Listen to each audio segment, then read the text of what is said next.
Hello friends. आज हम लोग बात करने वाले हैं द रीसेंट हमारा जो एयरलाइंस का प्रॉब्लम क्रिएट हुआ है, that is Indigo airlines.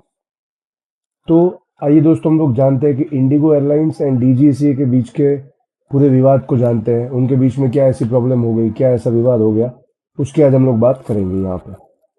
Okay, सो सबसे पहले हम लोग जानते हैं कि इंडिगो एयरलाइंस इंडिया की सबसे रिलायबल एयरलाइन है, सबसे प्रॉफिटेबल एयरलाइन है। एंड लगभग 60% इंडिया के जो एयरलाइन का एविएशन मार्केट है उसके ऊपर 60% का कब्जा है उनका, यानी कि 60% मार्केट को वो कैप्चर करता है। सो काफ़ी बड़ी और काफ़ी इंडिया की जो महत्वपूर्ण एयरलाइन है वो इंडिगो एयरलाइन है। बट पिछले कुछ लगभग 1 या 2 दिसंबर से हमने देखा है कि इंडिगो की काफ़ी फ्लाइट जो है वो कैंसिल हो रही है। एंड लोगों को काफ़ी दिक्कतें आ रही है। लोगों की अलग अलग जो फ्लाइट्स है वो कैंसिल हो रही है। लोगों को काफ़ी प्रॉब्लम फेस करनी पड़ती है। सो इसका मेन रीज़न क्या है उसको हम लोग जानते हैं, तो उसके लिए हमें थोड़ा फ्लैशबैक में जाना पड़ेगा। तो सबसे पहले दोस्तों, इंडिगो 1 नवंबर से बात करते हैं हम लोग, 2019 से बात करते हैं। सो 2019 में क्या हुआ था यहाँ पे कि डीजीसीए, जिसको हम लोग बोलते हैं director general of civil aviation, जो पूरा एयरलाइन इंडस्ट्री को कंट्रोल करती है, राइट। तो अब यहाँ पे क्या हुआ, डीजीसीए ने जो पायलट्स थे, एयरलाइन के पायलट्स, अलग अलग एयरलाइन के पायलट्स, तो उनके लिए जो वर्किंग लोड था वो बढ़ा दिया। ओके, उनके वर्किंग आवर्स बढ़ा दिए।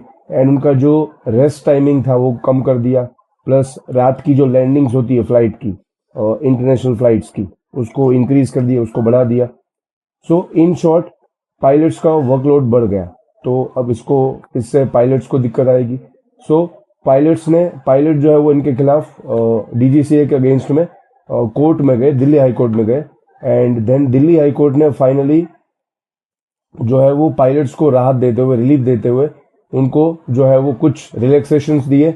एंड इसी को लगते डीजीसीए ने भी बाद में जो है वो एयरलाइंस को बोला कि आपको कुछ न्यू पायलट्स को हायर करना पड़ेगा, उनको अपॉइंट करना पड़ेगा, ताकि जो एग्जिस्टिंग पायलट्स है उनके ऊपर जो वर्कलोड है वो कम हो जाए और जो ऑपरेशंस है वो स्मूथली चले।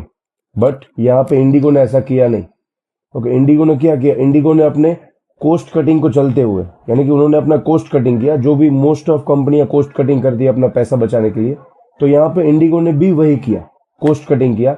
और ये कोस्ट कटिंग करते हुए उन्होंने जो है वो पायलट्स को हायर नहीं किया। एंड बहाना क्या दिया डीजीसीए को, उन्होंने डीजीसीए को बहाना दिया कि नहीं, अगर हम लोग पायलट्स को हायर करेंगे तो हमारा जो ऑपरेशनल कॉस्ट है वो बढ़ जाएगा। एंड उससे जो है वो पैसेंजर्स को प्रॉब्लम आएगी, फेयर बढ़ जाएगा। ओके, एंड काफ़ी और भी प्रॉब्लम्स आ सकती है वैसा। सो करंटली, मतलब टेम्पररीली, उन्होंने यहाँ पे जो पायलट्स की हायरिंग थी उसको टाल दिया, अवॉइड कर दिया। ओके, अब उसके बाद फाइनली 1 नवंबर 2024, जब डीजीसीए ने FDTL यानी कि फ्लाइट ड्यूटी टाइम लिमिटेशंस, इसके थ्रू कुछ रूल्स लागू किए। ओके, एंड ये रूल्स के लगते हुए इसको अलग अलग 2 फेज में लागू किया था, 2024 नवंबर में फर्स्ट एंड देन फरवरी 2025। ओके, सो अब यहाँ पे 2024 में क्या हुआ, जब 1 नवंबर में, तो उन्होंने बोला कि नाउ जो पायलट को वीकली जो रेस्ट पीरियड है वो 48 आवर्स का करना होगा। प्लस 2 फ्लाइट्स की लैंडिंग के बीच में प्रॉपर सफिशिएंट गैप होना चाहिए ताकि पायलट्स को आराम मिले। प्लस जो नाइट की लैंडिंग्स है पायलट्स की, क्योंकि जो लॉन्ग जो ट्रैवलिंग होता है, इंटरनेशनल ट्रैवलिंग जो लॉन्ग होता है, यूएस का, यूरोप का, इंडिया से, तो उसमें जर्नी काफ़ी लंबी हो जाती है, तो पायलट्स को भी आराम चाहिए उसमें। तो जो रात की जर्नी है उसको लिमिट कर दिया। ओके, रात की लैंडिंग्स को लिमिट कर दिया। जो पहले 6 लैंडिंग थी रात की, अब उसको मिनिमाइज करके 2 लैंडिंग तक कर दिया, राइट। और इन सब रूल्स को लागू करने के लिए बोला गया। अब इन सभी रूल्स को लागू करना है अगर, फॉर एग्जाम्पल, तो क्या करना पड़ेगा, तो सभी एयरलाइंस को इंक्लूडिंग इंडिगो, इन सबको नए पायलट्स को हायर करना पड़ेगा। ओके, एंड दोस्तों ये बात मत भूलिएगा कि इंडिगो इंडिया की जितना भी पूरा एविएशन मार्केट है उसमें सबसे ज़्यादा ऑपरेशन जो है फ्लाइट्स ऑपरेट करती है वो इंडिगो ही करती है, यानी कि 60% से भी ज़्यादा फ्लाइट ऑपरेट इंडिगो को ही होती है। ओके, सो इस कंडीशन में बाकी कोई एयरलाइन जो है वो पायलट्स को हायर करे ना करे, बट इंडिगो को तो पायलट्स को हायर करना ही पड़ेगा, जो न्यू पायलट्स है उनको। ओके, सो यहाँ पे इंडिगो ने क्या किया, यहाँ पे इंडिगो ने पायलट्स को हायर नहीं किया था। एंड रिजल्ट आपके सामने है क्या हुआ वो। From last 1st to 2nd दिसंबर हम लोग देख ही रहे। 2nd दिसंबर को 600 फ्लाइट्स कैंसिल हुई, देन 3rd दिसंबर को अगेन 400 फ्लाइट कैंसिल हुई, देन अगेन 5th दिसंबर को 300 फ्लाइट कैंसिल हुई। तो ऐसे कर करके लगभग 2000 से भी ज़्यादा फ्लाइट्स कैंसिल हो गई। ओके, एंड इवन जो फ्लाइट्स कैंसिल हो गई, जो पैसेंजर्स थे उनको प्रॉब्लम हुई काफ़ी ज़्यादा। ओके, एंड मेन बात कि वो पैसेंजर्स को रिस्पॉन्ड भी नहीं कर रहे थे।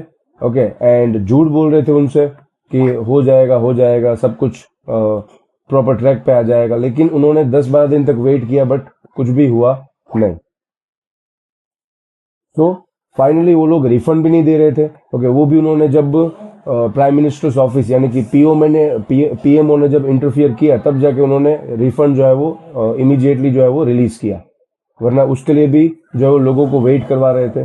ओके, नाउ फाइनली ये बात पता चली है कि डीजीसीए जो है वो इस बात पे स्ट्रिक्ट एक्शन ले रहा है इंडिगो के खिलाफ, एंड उसके एक कमेटी बनाई है उन्होंने। ओके, डीजीसीए ने प्लस पीएमओ की तरफ से ऑर्डर मिला है एक 4 मेंबर की कमेटी बनाने का, जो अच्छी बात है।